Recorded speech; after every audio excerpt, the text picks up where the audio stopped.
Hello everyone, welcome to our channel. आज हम एक नई यूनिट शुरू करने वाले हैं, ग्रामीण विकास एवं परिवर्तन, जिसमें कि हम ग्रामीण समाज में क्या क्या चेंजेस हुए हैं उनके बारे में पढ़ेंगे। औद्योगिकीकरण, नगरीकरण, उपनिवेशवाद, इन सब के परिणाम स्वरूप जो परिवर्तन हुए हैं उनके बारे में पढ़ेंगे। और उसके बाद फिर जो भी ग्रामीण विकास से संबंधित जो नीतियाँ हैं उनके बारे में पढ़ेंगे। तो अभी आज के इस वीडियो में हम थोड़ा सा पढ़ेंगे ग्रामीण विकास के बारे में, एंड उसके बाद उपनिवेशवाद और औद्योगिकीकरण के कारण क्या क्या चेंजेस हुए हैं उनके बारे में हम थोड़ा सा जानेंगे। तो सबसे पहले देख लेते हैं, कुछ समाजशास्त्रियों ने कुछ परिभाषाएं दी हैं जिनको हम थोड़ा सा समझ लेते हैं। तो जैसे हॉबहाउस हैं, तो इन्होंने कहा था कि कोई भी समाज तब तक विकसित नहीं कहा जाएगा, या किसी भी समुदाय को हम तब विकसित कह सकते हैं जब उसकी मात्रा, कार्यक्षमता, स्वतंत्रता और सेवा की पारस्परिकता में वृद्धि हो। तो इनकी जो परिभाषा है, अगर हम इसको थोड़ा सा समझते हुए चले, तो इन्होंने मापदंड बताए हैं, निर्धारक चीज़ें बताई कि क्या क्या चीज़ें हो जाएं जब हम उसको विकसित कहें किसी भी समुदाय को या किसी भी समाज को। तो 4 चीज़ें बताई: मात्रा, कार्यक्षमता, स्वतंत्रता और सेवा की पारस्परिकता। इसको थोड़ा सा समझिए। मात्रा का मतलब होता है कि किसी देश को विकसित होने के लिए ज़रूरी है कि वहाँ की जो पॉपुलेशन है वो अच्छी खासी हो, ठीक है। मात्रा। कार्यक्षमता, कार्यक्षमता मतलब लोगों के अंदर कार्य करने की क्षमता हो, वो करना चाहें तो कार्यकुशलता हो। स्वतंत्रता कि कोई भी व्यवसाय कर सकता है अपना स्वतंत्रता के साथ में, और मिलजुल करके कार्य करें। ये है सेवा की पारस्परिकता, कि एक दूसरे पे निर्भर होकर के एक दूसरे से मिलजुल करके सहयोग के साथ में कार्य करें। तो जब ये चारों चीज़ें हो जाएंगी तभी हम कहेंगे कि कोई भी समुदाय या कोई भी समाज वो विकसित है। तो ये 4 मापदंडों के आधार पर उन्होंने कहा कि जो देश या जो समुदाय इन चारों मापदंडों को पूरा कर लेता है, हम उसको पूर्ण विकसित कहते हैं, ठीक है। आंशिक और पूर्ण विकास बताया इन्होंने। तो जिसने पूरा कर लिया वो पूर्ण विकसित हो गया, और जो अभी आधा अधूरा है या इसमें से कुछ मापदंडों को जिसने पूरा कर लिया है, तो उसको हम कहेंगे कि आंशिक विकसित। तो आंशिक और पूर्ण विकास, ये 2 टर्म इन्होंने दिए थे, विकास के 2 भेद बताए थे। बोटोमोर ने कहा था कि अनेक समाजशास्त्रियों द्वारा विकास शब्द का प्रयोग ग्रामीण और कृषि प्रधान तथा औद्योगिक समाजों में भेद करने के लिए किया गया है। अब ये चीज़ तो आप बहुत सारे समाजशास्त्रियों में देख सकते हैं, जैसे स्पेंसर हैं, दुर्खीम हैं, आपके मार्क्स ने भी कुछ जो वर्गीकरण किया है युगों का। तो ये सारी चीज़ें कि पहले कृषि प्रधान था, फिर उसके बाद औद्योगिकीकृत समाज आ गया, इस तरीके का विभेद करने के लिए। तो ये बताया है बोटोमोर ने।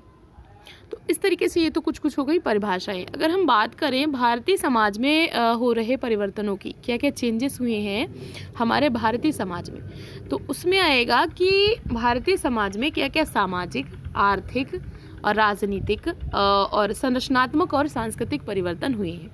तो ये सारे परिवर्तन अगर हुए हैं तो अपने आप तो नहीं हुए होंगे, इनमें किसी न किसी कारक का या किसी न किसी चीज़ का विशेष योगदान रहा होगा। तो उसी को हम थोड़ा सा पढ़ेंगे। तो अभी हम पढ़ेंगे कि उपनिवेश काल से आज़ादी के टाइम तक, यानी औपनिवेशिक काल से स्वतंत्रता प्राप्ति तक क्या क्या चेंजेस हुए हैं। जो उपनिवेशवाद है उसने कैसे भारतीय समाज को प्रभावित किया, किस तरीके से भारतीय समाज पर अपना प्रभाव डाला है, इसको थोड़ा सा हम पढ़ेंगे। तो फर्स्टली तो जान लीजिए कि उपनिवेशवाद होता क्या है। तो उपनिवेशवाद का मतलब होता है एक देश द्वारा दूसरे देश को अपने अधीन बनाकर उस पर शासन करने वाली विचारधारा। देखो, जहाँ भी वाद लग जाए उसका मतलब होता है कि किसी विचारधारा की बात हो रही है। और उपनिवेशकरण या उपनिवेश अगर बात हो तो इसका मतलब है कि वो कोई कार्य या क्रिया की बात हो रही है। तो यहाँ पर उपनिवेशवाद की बात हो रही है, मतलब एक विचारधारा की बात हो रही है कि एक देश दूसरे देश को अपने अधीन बना लेता है। जैसे जो ब्रिटिश जो कंट्री थी उसने भारत को अपने अधीन बना करके यहाँ पर शासन करना प्रारंभ किया था। तो भारत एक तरीके से उपनिवेश बन गया था अंग्रेजी साम्राज्य का। तो साम्राज्यवादी नीतियों का एक अंग होता है उपनिवेशवाद। भारत में अंग्रेजी उपनिवेशवादी नीतियों के वजह से बहुत सारे संरचनात्मक परिवर्तन हुए हैं, यहाँ पर बहुत सारी चेंजेस हुए हैं।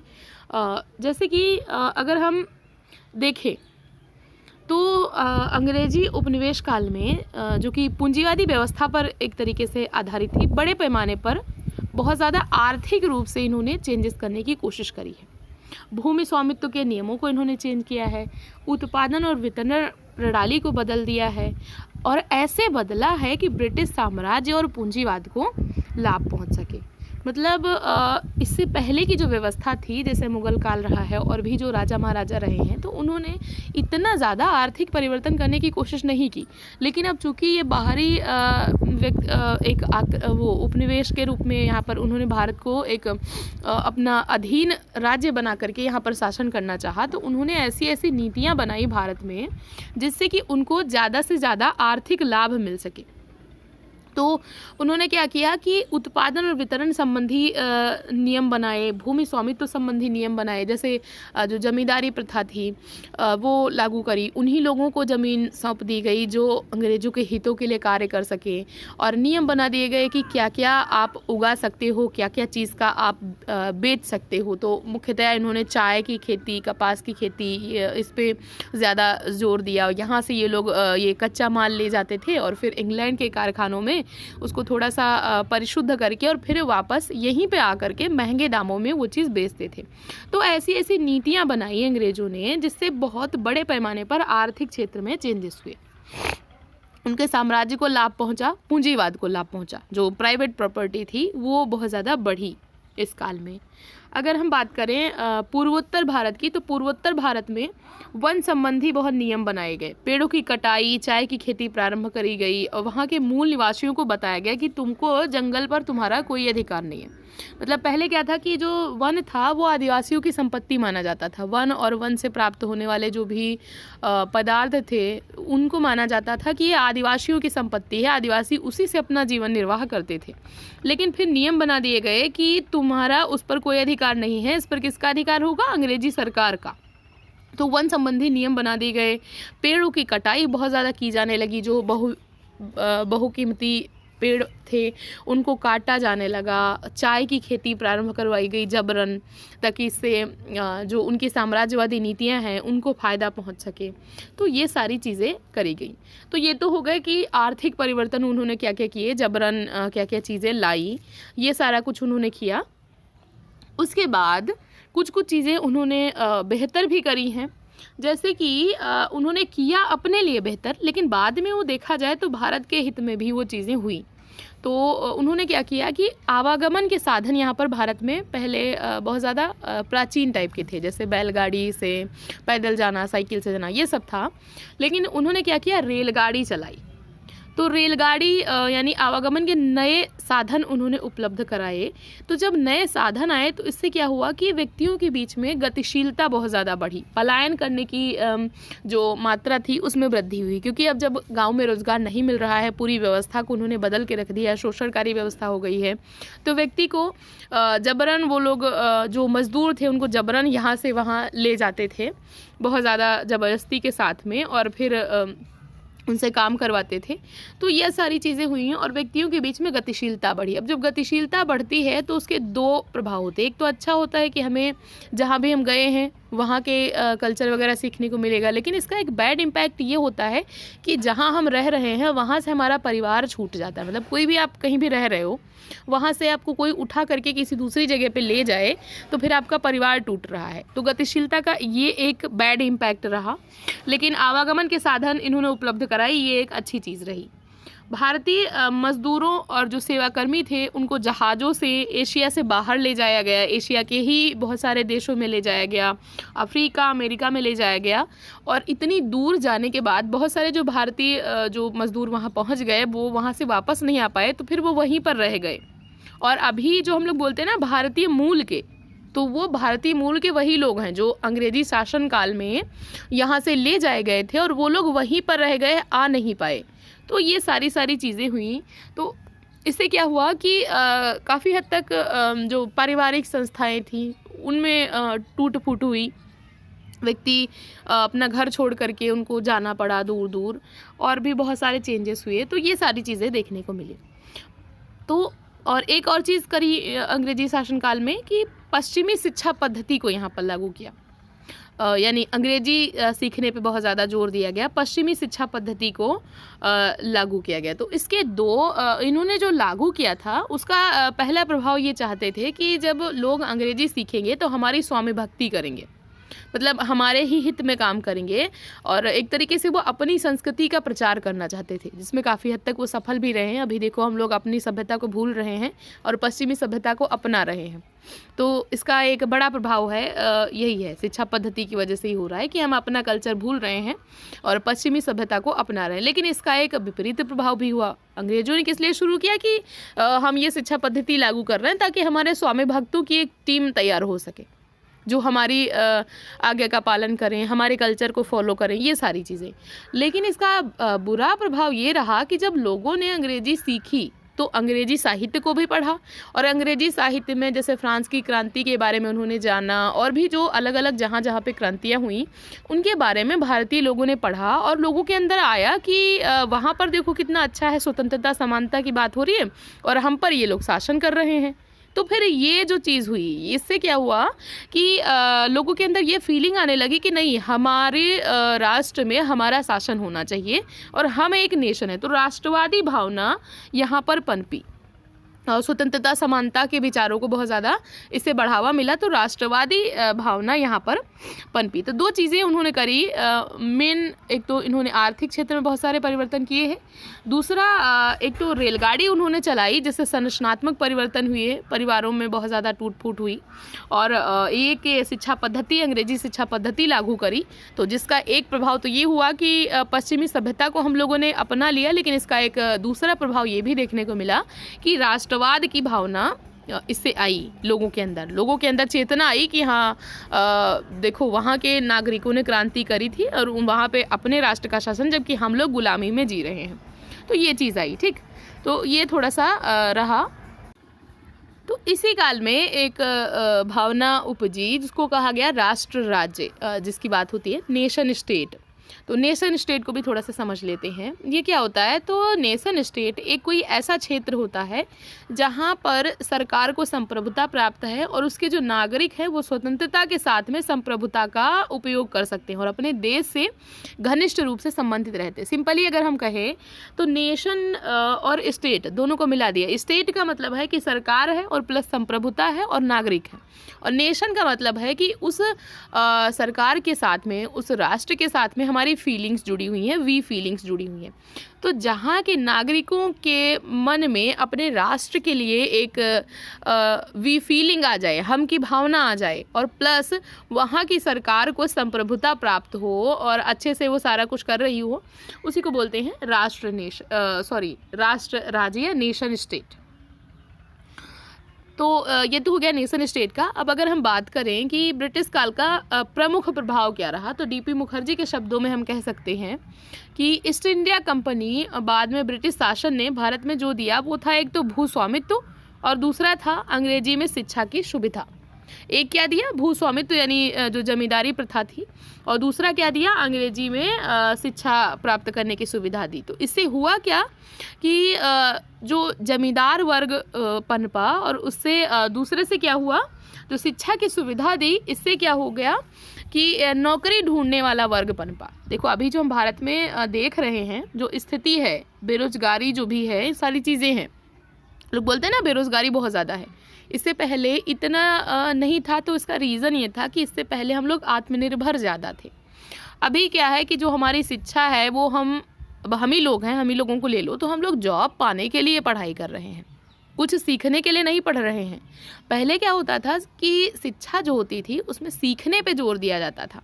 अभी क्या है कि पढ़ लिख लिया है तो जॉब मिल गई है तभी तुमको माना जाएगा कि तुम पढ़े लिखे हो, वरना बोलेंगे इतना पढ़ लिख गए, कौन सा बड़े डीएम बन गए। तो ये जो वर्ड है, ये मेंटलिटी ये कहाँ से आई? तो ये वहीं से आई कि जब हम लोगों ने अंग्रेजी में ऐसी शिक्षा पद्धति हमारे पे थोपी गई कि हम और कुछ सोच ही ना पाएँ, खुद से हम कुछ कर ना पाएँ। एक तरीके से अंग्रेजों ने हमें अपंग बना दिया कि हम अपना खुद का कुछ ना कर पाएँ। बस एक धारणा बना दी गई कि जो सरकार का नौकर है वो उसकी स्थिति उत्तम है। इसीलिए आजकल भी सरकारी नौकरी को बहुत ज़्यादा जोर दिया जाता है कि हाँ सरकारी नौकरी बड़ी अच्छी चीज़ है, जबकि ऐसा कुछ नहीं है। आप अगर खुद से अपने आत्मसम्मान के साथ में जी रहे हो तो काम कोई भी हो, कोई भी छोटा बड़ा नहीं होता है। तो ये दो चीज़ें हुई, एक तो भूस्वामित्व उन्होंने दिया जिससे जमींदार वर्ग पनपा, और जमींदार वर्ग क्या हो गया, परजीवी हो गया। परजीवी मतलब खुद तो खेती करता नहीं है, किसानों से मजदूरों से खेती करवाएगा, तो परजीवी वर्ग पनपा। और दूसरा जो इन्होंने शिक्षा लागू करी, तो शिक्षा से क्या हुआ, नौकरी ढूंढने वाला वर्ग पनपा, और जो स्वावलंबिता थी वो खत्म हो गई। तो ये दो बहुत बड़े परिवर्तन हुए हैं डीपी मुखर्जी के शब्दों में। तो ये तो हो गया उपनिवेशवाद की बात। अब थोड़ा सा पढ़ते हैं औद्योगिकीकरण की तरफ। इसका औद्योगिकीकरण का क्या प्रभाव पड़ा भारत में। तो पहले देख लेते हैं औद्योगिकीकरण को किस तरीके से समाजशास्त्रियों ने परिभाषित किया है। अब यहाँ पर मैं एक चीज़ बता दूँ, थोड़ा सा पॉज ले लेना आप लोग, वीडियो को थोड़ा सा पॉज ले लेना, क्योंकि अभी आपने उपनिवेशवाद पढ़ा है तो पहले उसको थोड़ा सा समझ लेना, उसके बाद औद्योगिकीकरण को पढ़ना, क्योंकि दोनों एक साथ पढ़ोगे तो मिक्स हो जाएगा। तो थोड़ी देर पॉज ले लेना, उसके बाद ये वाला जो मैं नेक्स्ट पढ़ाने जा रही हूँ इसको पढ़ना। तो औद्योगिकीकरण क्या है। पंडित नेहरू के शब्दों में अगर हम कहें तो उन्होंने कहा था कि सभी राष्ट्र जिस देवता की पूजा करते हैं वो देवता है औद्योगिकीकरण, वो देवता है मशीन, वो देवता है उच्च उत्पादन तथा प्राकृतिक शक्ति एवं साधनों का अधिकाधिक लाभप्रद उपयोग। देखो जो नेहरू जी थे ये औद्योगिकीकरण के बहुत ज़्यादा पक्ष में थे। जो गांधी जी थे वो चाहते थे कि कुटीर और लघु उद्योगों का विकास हो, जिससे जो भारत है, देखो भारत क्या है, गाँवों का देश है। अगर कुटीर और लघु उद्योग बढ़ते तो भारत के गाँवों का विकास होता, लेकिन औद्योगिकीकरण बढ़ा, इससे क्या हुआ कि शहरों का विकास हुआ, शहरों में समस्याओं ने जन्म लिया, गांव से लोगों को पलायन करना पड़ा शहरों की तरफ। तो ये चीज़ हुई थोड़ा सा, लेकिन ये औद्योगिकीकरण के पक्ष में थे कि थोड़ा सा विदेशी जो मॉडल था उसका प्रभाव ज़्यादा था, कि जैसे विदेशों में औद्योगिकीकरण होता है, मशीनीकरण होता है, वैसे ही थोड़ा सा भारत में भी हो। लेकिन अब जितना ज़्यादा मशीनीकरण बढ़ेगा, एक मशीन लग गई तो सोचो कि 10 लोगों के काम को वो खा गई। तो एक ये भी बात है। तो बात वही है ना कि अच्छाई और बुराई दोनों चीज़ों में होती है, मतलब कोई भी चीज़ हो, अच्छाई और बुराई हर चीज़ में होती है, तो उसका भी एक अच्छा इम्पैक्ट और बुरा इम्पैक्ट दोनों ही होता है। तो विल्मर्ट मूर ने औद्योगिकीकरण को परिभाषित किया है। विल्मर्ट मूर ने कहा कि औद्योगिकीकरण का तात्पर्य आर्थिक उत्पादन के लिए शक्ति के निर्जीव साधनों का विस्तृत प्रयोग है। क्या है, आर्थिक उत्पादन के लिए, आर्थिक लाभ के लिए जो शक्ति के निर्जीव साधन है, निर्जीव साधन यानी मशीनें, मशीनों का हम बहुत ज़्यादा प्रयोग करने लगे। वो सारा संगठन और यातायात और संदेश वाहन के द्वारा जो कुछ भी उत्पन्न होता है, वो सारी चीज़ें औद्योगिकीकरण के अंतर्गत आ जाएंगी, ये विल्मर्ट मूर ने कहा था। MS गोरे ने कहा था कि औद्योगिकीकरण उस प्रक्रिया से संबंधित है जिसमें वस्तुओं का उत्पादन हाथ से न होकर विद्युत शक्ति द्वारा चालित मशीनों से होता है। सिंपली औद्योगिकीकरण में इन्होंने भी मशीनीकरण की बात ही करी है कि विद्युत शक्ति से चालित मशीनों के द्वारा उत्पादन होना, बड़े पैमाने पर उत्पादन होना। क्लार्क केर ने कहा था कि औद्योगिकीकरण का तात्पर्य एक ऐसी स्थिति से है जिसमें पहले का कृषक अथवा व्यापारिक समाज एक औद्योगिक समाज की दिशा में परिवर्तित होने लगता है। पहले क्या होता है, कृषक समाज, और बाद में वो किस में परिवर्तित हो गया, व्यापारिक या फिर औद्योगिक समाज में परिवर्तित हो गया। तो ये जो प्रक्रिया है ये औद्योगिकीकरण कहलाएगी। हम कह सकते हैं कि इनकी परिभाषा जो है वो काफ़ी हद तक सही है कि कृषक से औद्योगिक समाज में परिवर्तन होना, वास्तविक रूप में देखा जाए तो यही है सही परिभाषा। डेविस ने कहा था कि भारत में औद्योगिकीकरण और नगरीकरण साथ साथ चल रहे हैं, मतलब हम दोनों को अलग नहीं कर सकते हैं। अगर नगरों की स्थापना हुई है तो वो उद्योगों के कारण हुई है, और अगर उद्योगों की स्थापना हुई है तो वो नगरों में ही हुई है। तो दोनों ही एक दूसरे को प्रभावित करते हैं और साथ साथ चल रहा है। गेराल्ड ब्रीज ने कहा था कि किसी समाज में औद्योगिकीकरण का प्रथम चरण छोटी छोटी मशीनों को विकास पर बल देता है, जबकि अंतिम चरण में बड़ी मशीनों का प्रयोग किया। इन्होंने वही बात करी मशीनीकरण की कि पहले छोटी मशीनों का प्रयोग करेंगे, उसके बाद बड़ी मशीनों के द्वारा हम फिर मास प्रोडक्शन जो बहु उत्पादन होता है उस पर जोर देते हैं। तो इन शॉर्ट अगर कहा जाए तो औद्योगिकीकरण का संबंध यांत्रिक उत्पादन के उदय से है कि हम मशीनों के द्वारा उत्पादन करें, जितना ज़्यादा हम मशीनों के द्वारा उत्पादन करते हैं, जो कि शक्ति के गैर मानवीय संसाधन यानी जो मनुष्य ना उत्पादन करे, और शक्ति के गैर मानवीय संसाधनों जैसे वाष्प या विद्युत पर निर्भर हो, यानी विद्युत या फिर भाप से चलने वाली मशीनों के द्वारा जो उत्पादन होता है उससे उत्पादन हो। तो ये तो हो गया औद्योगिकीकरण की परिभाषा। देखते हैं औद्योगिकीकरण की विशेषताएं। तो पहली विशेषता है कि उत्पादन प्रक्रिया में परिवर्तन हो जाता है और मशीनों द्वारा उत्पादन शुरू हो जाता है। पहले जहां हाथ से उत्पादन होता था, लोगों को कार्य में ज़्यादा लगाया जाता था, वहीं पर औद्योगिकीकरण की प्रक्रिया में मशीनों को ज़्यादा लगाया जाता है। दूसरी विशेषता कि नवीन उद्योग धंधों की स्थापना होती है और नगरों का विकास होता है। नए नए उद्योग धंधे स्थापित होने शुरू हो जाते हैं और उन उद्योग धंधों के साथ साथ जहाँ भी एक फैक्ट्री लग गई तो वहाँ पर एक नगर ज़रूर बस जाता है, तो नगरों का भी विकास होता है। और तीसरी बड़ी विशेषता है कि आर्थिक सामाजिक गतिशीलता में वृद्धि होती है। एक तो आर्थिक गतिशीलता यानी कि कोई भी अपनी स्थिति को, आर्थिक स्थिति को ऊंचा उठा करके किसी भी वर्ग में जंप कर सकता है। और दूसरा सामाजिक गतिशीलता क्यों, थोड़ा सा जब लोग एक ही फैक्ट्री में काम कर रहे हैं, आवागमन के साधन हैं, तो जो सामाजिक नियम हैं वो भी कहीं ना कहीं टूटने लगते हैं। सामाजिक संस्थाएं हैं जैसे परिवार, जाति है, ये सब कुछ कहीं ना कहीं इन पे भी प्रभाव पड़ता है। इसके साथ ही साथ नवीन वर्गों का उदय होता है। नवीन वर्ग जैसे मध्यम वर्ग बनता है। और पांचवी विशेषता है कि मास प्रोडक्शन पर बल दिया जाता है, यानी बहु उत्पादन पे जोर दिया जाता है।